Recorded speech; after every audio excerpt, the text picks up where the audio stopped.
Of course, the temperatures are falling, the leaves are changing for a lot of folks in our region.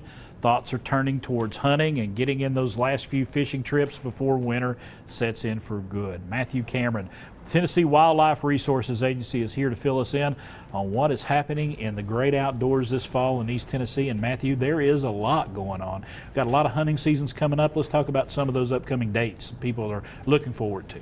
Sure, yeah, got a little small game hunting going on right now, which is so hot it'd be hard to get out and tromp around in search of. Still a few leaves on the trees and stuff. Yeah, a little early for the small game. Those guys usually don't hit it hard till it cools off. So they'll be happy. Rabbit and quail open up November 5th. So okay, that's coming up. We got that to look forward to. Tromping around. And the rest of the deer seasons are coming up as well. Yeah, we're approaching the end of the archery season, which, gosh, it's been so hot up until now. I hadn't even thought about going archery hunting. Right. It's the first time.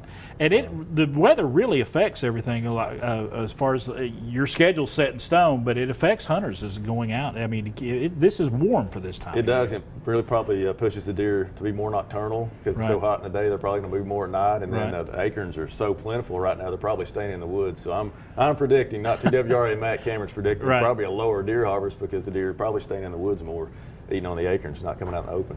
Any other dates that we need to know about coming up? Yeah, the youth hunt's coming up October 29th and 30th. So be a great opportunity to get the kids out and get them in the woods. Always a great opportunity to get them out from in front of the screen, in front of away from their video games, and get outdoors. Absolutely. And then right after that, the muzzleloader hunt will open November the 5th and runs through the 18th, and that's just a great time to be out there. A couple of things as far as hunting goes that we want to encourage folks. A, get that hunter safety course for those youngsters, and B, let's be safe out there. Yes. Follow all the rules and regulations. Let's be safe out in the woods. That's paramount.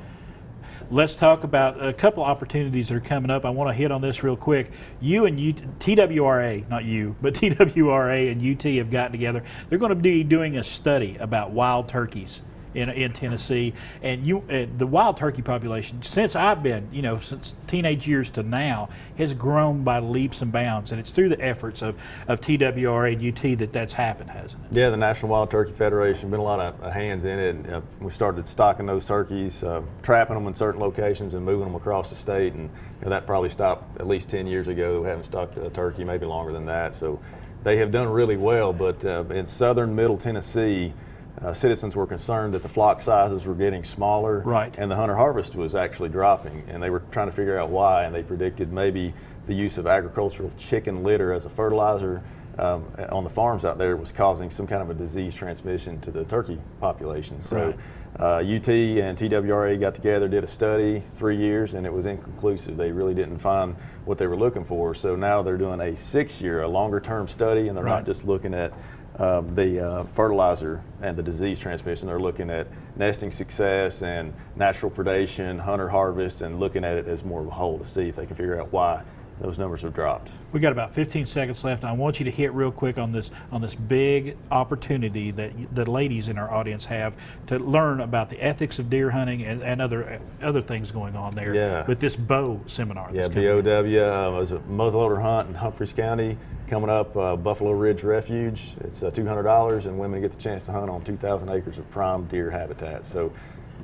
Strictly for the ladies. Only for the ladies. Chris and I talked about putting wigs on, and I'd have to shave this thing, but getting out there with them. All right. Great opportunity. Matt Cameron, as always, great information, my friend. If you got questions, they've got answers right there at tnwildlife.org.